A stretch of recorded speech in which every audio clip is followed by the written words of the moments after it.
Hello friends, எல்லாருக்கும் வணக்கம். நம்ம என்ன பார்க்க போகிறோம்னா, பொதுவாக பார்த்தீங்கன்னா ஹிந்துவிசமில் ரொம்ப முக்கியமான நபர்கள் தான் பார்த்தீங்கன்னா அசுரர்கள். அசுரர்கள் பற்றி நம்ம நிறைய பேருக்கு தெரியும். ஆனால் இந்த அசுரர்கள் எப்படி வந்தாங்க, இவங்களுடைய தாய் யார், தந்தை யாருன்றதை பற்றி நிறைய பேருக்கு தெரியாது. ஒவ்வொரு அசுரனுக்கும் தனித்தனி தாய் தந்தை இருப்பாங்கன்னு நமக்கு தெரியும். பட் அது இல்லாமல் ஒட்டுமொத்த அசுர இனத்துக்கே ஒரு தனி தாய் இருக்காங்க. அவங்க யாருன்றதை பற்றி இந்த வீடியோவில் பார்க்க போகிறோம். சரி, ஓகே, வாங்க நம்ம வீடியோக்குள்ளே போகலாம். அதாவது அசுரர்களுடைய அம்மா பற்றி தான் இங்கே நம்ம பார்க்க போகிறோம்.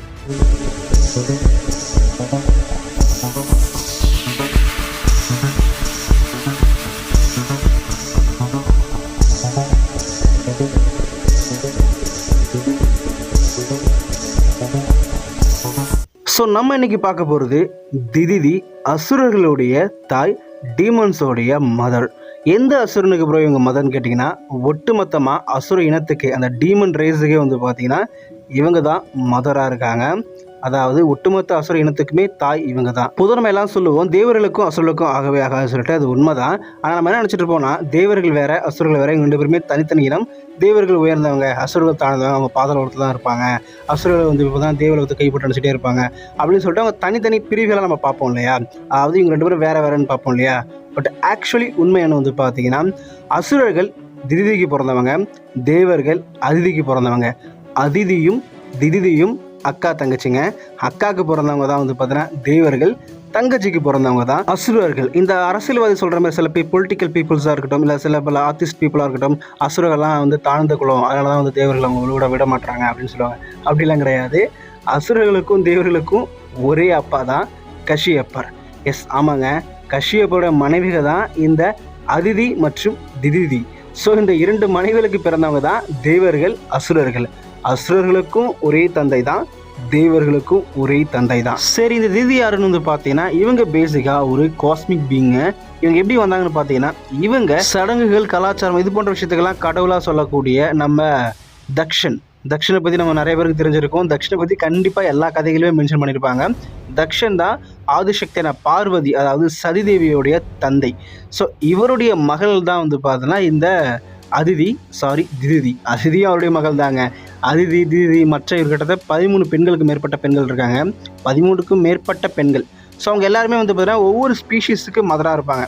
தேவர்களுக்கு மதராக இருப்பாங்க, நாகர்களுக்கு மதராக இருப்பாங்க, சுரசா பார்த்தீங்கன்னா நாகர்களுக்கு மதராக இருப்பாங்க. ஸோ இந்த மாதிரி தனித்தனி இனங்கள் இருப்பாங்க. இவங்க எல்லா இனத்துக்குமே பார்த்தீங்கன்னா ஒவ்வொரு மதர்ஸ் இருப்பாங்க, ஒவ்வொரு தாய் இருப்பாங்க. இவங்க எல்லாருமே பார்த்தீங்கன்னா தக்ஷனுடைய மகள்கள் தான். இவருக்கு நிறைய மகள்கள் இருக்காங்க. அதில் 13 மகள்கள் பார்த்தீங்கன்னா கஷ்யப்பருடைய மனைவியாக இருக்காங்க. இந்த கஷ்யப்பரோட மனைவியாக இருக்காங்க இல்லையா, அவங்க எல்லாருமே எல்லா விதமான இனங்களுக்கும் தாயாக இருக்காங்க. பூச்சிகளாக இருக்கட்டும், நாகர்களாக இருக்கட்டும், கருடர்களாக இருக்கட்டும், இந்த மாதிரி ஒவ்வொரு தனித்தனி இனத்துக்குமே ஒரு தாய் இருப்பாங்க. அந்த மாதிரி அசுர இனத்தோட தாய் தான் பார்த்தீங்கன்னா திதி.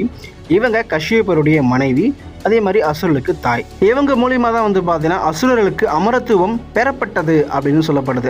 அதாவது பெறப்பட்டது மீன்ஸ் அசுரர்கள்ட்ட இருந்த அமரத்துவத்தை எடுத்துட்டாங்க அப்படின்னு சொல்லப்படுது. அசுரர்களுக்கு பிறப்பால் அமரத்துவம் இருந்துச்சு அப்படின்னு சொல்கிறாங்க சில இடங்களில். பிகாஸ் இவங்களுமே பார்த்தீங்கன்னா ஒரு தெய்வம், அதாவது இவங்களுமே ஒரு கடவுள் தான் இல்லையா. இவங்களுமே ஒரு ஸ்கை காடு தான், ஒரு காஸ்மிக் பீயிங்காக பார்க்கப்படுது, ஒரு கடவுள். இவங்க ஒரு இம்மார்ட்டல், இவங்களுக்கு சாவு கிடையாது. அப்போது இவங்களுடைய பசங்களுக்கும் இம்மார்ட்டலாக தானே இருக்கணும். இவங்களோட சகோதரி தான் அதிதி ஸ்கை காட், ஆகாயத்தின் கடவுளாக இருக்காங்க. அவங்களுடைய பசங்க தான் தேவர்கள், இந்திரதேவன், வருணதேவன், வாயு தேவன், நம்ம சூரிய பகவான். இவங்க எல்லாருமே பார்த்தீங்கன்னா அவங்களுடைய பசங்க தான். அவங்களுக்கெல்லாம் இறப்பே இல்லை. ஆனால் இவங்க பசங்களுக்கு மட்டும் ஏன் இறப்பு வருது? இதற்கு இவங்க தான் காரணம் அப்படின்னு சில இடங்களில் சொல்லப்படுது. அதாவது பார்த்தீங்கன்னா இவங்க தன்னுடைய பசங்க தான் சொர்க்கத்தை ஆளணும், தன்னுடைய சகோதரி அதிதியுடைய பசங்க ஆள்றதை விட தான் பெற்ற மகள்கள் தான் ஆளணும், தன்னுடைய மகன்கள் தான் இந்த பிரபஞ்சத்தை ஆளணும் அப்படின்னு அவங்க முடிவு பண்ணாங்க. அதனால் சில தவறான முடிவுகளும் எடுத்தாங்க. ஆனால் பார்த்தீங்கன்னா இவங்க பெற்ற மகன்களை விட சொர்க்கத்தை ஆள்றதுக்கு சரியான இருந்தது அவங்க சகோதரி பெற்ற குழந்தைகளான தேவர்கள் தான். இந்த சில தீய எண்ணங்களுக்காக பார்த்தீங்கன்னா இவங்களுக்கு பிறக்கிற குழந்தைங்க பார்த்தீங்கன்னா அமரத்துவம் இல்லாமல், இம்மார்டாலிட்டி, சாவு இல்லாத தன்மை இல்லாமல் பிறக்கிறாங்க. இவங்களுக்கு சாவக்கூடிய ஒரு பசங்களாக தான் பிறக்கிறாங்க, இருக்கக்கூடிய பசங்களாக. ஸோ இது பார்த்தீங்கன்னா இவங்களுக்கு பயங்கர கோவத்தை உண்டு பண்ணுது. இதனாலே பார்த்தீங்கன்னா தேவர்களை விடவே சக்தி வாய்ந்த குழந்தைகளை பெறணும் அவங்க நினச்சி சில குழந்தைங்களை பெற்றெடுத்தாங்க. அவங்க நினச்ச மாதிரியே தேவர்களும் சக்தியாகவும் இருந்தாங்க. அதாவது இரண்யகசிபு மற்றும் இரண்யாக்ஷன். உங்களுக்கே தெரியும் இரண்யாக்ஷனும் இரண்யகசிபும் எவ்வளோ சக்தி வாய்ந்தவங்கன்னு. அதுக்கப்புறம் ஹோலிகான்னு சொல்லக்கூடிய இன்னும் நிறைய அசுர பெண்களையும் அசுர ஆண்களையும் அசுரர்களையும் பெற்றெடுத்தாங்க. அவங்க நினச்ச மாதிரி பார்த்தா அவங்களுக்கு தேவர்களாக எதிராக இருந்தாங்க. விஷ்ணு பகவான் மூலியமாக அவதாரம் எடுத்து அவங்க வதைக்கவும் பட்டாங்க. இதனாலே வந்து பார்த்தீங்கன்னா இவங்களுக்கு இன்னும் கோபம் அதிகமாக, அதாவது இவங்களுமே ஒரு கடவுள் தான், இருந்தாலும் இவங்க கடவுள்களுக்கு எதிராகவே திரும்புகிறாங்க. இதெல்லாம் வந்து பார்த்தீங்கன்னா இன்னும் சில அமரத்துவமுடைய சாவே இல்லாமல் இமோர்டாலிட்டி குழந்தைகளை பெற்றெடுக்கணும்னு நினைக்கிறாங்க. அதுக்கு தவமும் இருக்கிறாங்க. சிவபெருமான் இல்லை விஷ்ணு பகவான் நோக்கி தவம் இருக்கிறாங்க. இதனால் வந்து பார்த்தீங்கன்னா இந்திரதேவன் அவங்க வயிற்றுக்குள்ளே போய் அந்த குழந்தைகளை வந்து பார்த்தீங்கன்னா கொஞ்சம் வெட்டி போட்டுறாரு. அந்த குழந்தைகள் பிறக்குது, அவங்க வந்து மருதர்சன்னு சொல்லுவாங்க. அந்த குழந்தைங்க வந்து பார்த்தீங்கன்னா அவர் நினச்ச மாதிரி, ஏன்னா அவங்க வந்து தவம் இருந்ததுனால அந்த குழந்தைங்க வந்து கிட்டத்தட்ட இம்மோர்டல் லெவலில் பிறந்துச்சு. அவங்க வந்து பார்த்தீங்கன்னா தேவர்கள் கூட்டத்தில் மிக்ஸ் ஆகிட்டாங்க. ஸோ இந்த மாதிரி வந்து பார்த்தீங்கன்னா இவங்களுடைய அந்த ஆணவ செயல்களால் தான் வந்து பார்த்தீங்கன்னா அசுரர்களுக்கு அந்த இம்மோர்டலிட்டி சக்தி போனதாகவும், அது மட்டும் இல்லாமல் அசுரர்களே வந்து பார்த்தீங்கன்னா கொஞ்சம் வியடாக கொஞ்சம் தவறான செயல்களை கண்டுறது காரணமே இவங்களும் ஒரு காரணம் அப்படின்னு சொல்கிறாங்க. ஏன்னா இவங்களோட சிந்தனை தானே அவங்களுக்கு வந்துச்சு. ஸோ இவங்களுடைய அந்த தீய சிந்தனைகள் தான் இதுக்கெல்லாம் காரணம் அப்படின்னு சொல்லப்படுது. ஆனால் இவங்க தங்களோட குழந்தைங்க மேலே பாசமாக இருப்பாங்களாம். தான் பசங்க தான் இந்த சொர்க்கத்தை ஆளணும், அது எந்த கடவுளாக இருக்க பட்சத்துலையும் தன்னோட பசங்க தான் இந்த பிரபஞ்சத்தை ஆளுன்ற எண்ணம் கொண்டவங்களாக இருப்பாங்க. தான் பசங்க மேலே ரொம்ப பாசமாக இருப்பாங்கன்னு சொல்லப்படுது. இவங்களுடைய சக்திகள்னு பார்த்தீங்கன்னா இவங்ககிட்ட பேசிக்காகவே வந்து பார்த்தீங்கன்னா டார்க்னஸ் மேனிப்புலேஷன் அப்படின்ற விஷயம் இருக்குமா, இருளே வந்து பார்த்தீங்கன்னா இயக்குவது, இருள் சக்தியை இயக்குவது சக்திகள்னு சொல்லலாம்.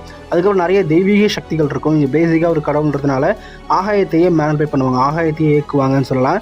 அது மட்டும் இல்லாமல் இவங்க டீமன் ரேஸோடைய மதர். நிறைய விதமான அசுர சக்திகள் இவங்ககிட்ட இருக்கும். தெய்வ சக்திகளும் இருக்கும், அசுர சக்திகளும் இருக்கும், அதே மாதிரி இருள் சக்திகளும் இருக்கும், ஒளி சக்திகளும் இருக்கும்னு சொல்லப்படுது. அண்ட் பல உலகத்துக்கு டிராவல் பண்ணக்கூடிய சக்தி, ரியாலிட்டி வார்ப்பிங் சக்தி இருக்குன்னு சொல்கிறாங்க. நிதர்சனத்தை மாற்றக்கூடிய ரியாலிட்டினா என்ன பொருள்னு கேட்டீங்கன்னா நம்மளை சுற்றி இருக்கக்கூடிய இடங்கள் எல்லாமே ரியாலிட்டி தான். அதுக்கப்புறம் பாதாள உலகத்தையுமே இயக்கக்கூடிய சக்தி இவங்ககிட்ட இருக்குது. அடுத்தது டைம் பவர்ஸ், நேரத்தை மாற்றக்கூடிய சக்திகளும் இவங்ககிட்ட இருக்குது. நேரத்தை கட்டுப்படுத்தக்கூடிய சில சக்திகளுமே இவங்ககிட்ட இருக்குது. பேசிக்காக இவங்க ஒரு கடவுள்ன்றதுனால மற்ற கடவுள் இருக்க மாதிரி, மற்ற தேவிகள் இருக்க மாதிரி இது மாதிரி நிறைய காஸ்மிக் லெவல் பவர்ஸ் இவங்ககிட்ட இருக்குது அப்படின்னு சொல்லப்படுது. ஒரு அண்டர் லெவலில் வந்து பார்த்தீங்கன்னா சக்திகள் நிறைய இருக்குன்னு சொல்லப்படுது.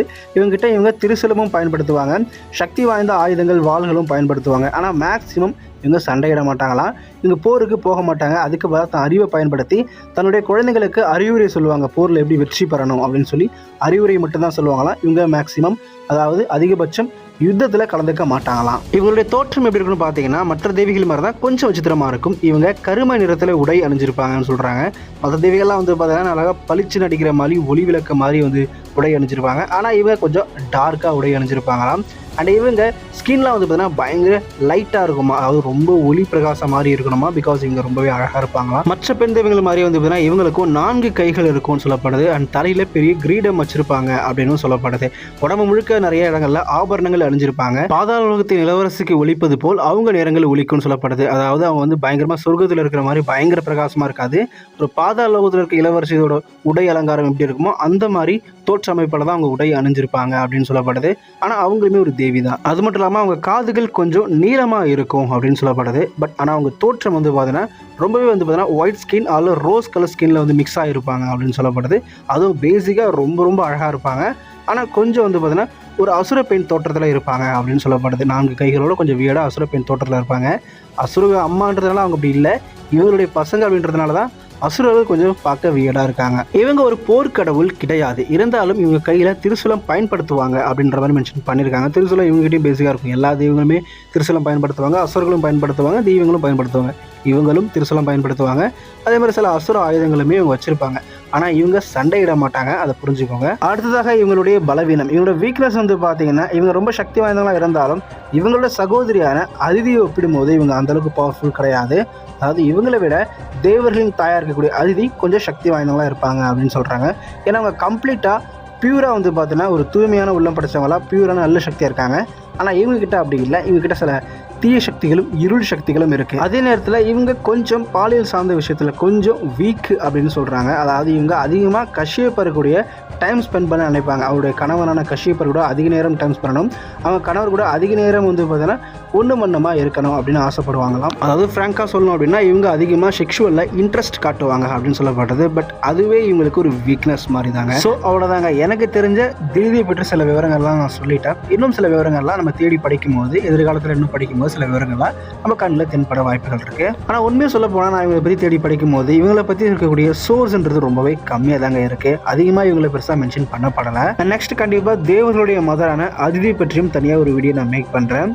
அண்ட் இந்த வீடியோவில் நாய்ஸ் இருந்ததை மன்னிச்சுக்கோங்க. இதே மாதிரி நல்ல வீடியோவில் மீண்டும் சந்திக்கிறேன். Thank you so much.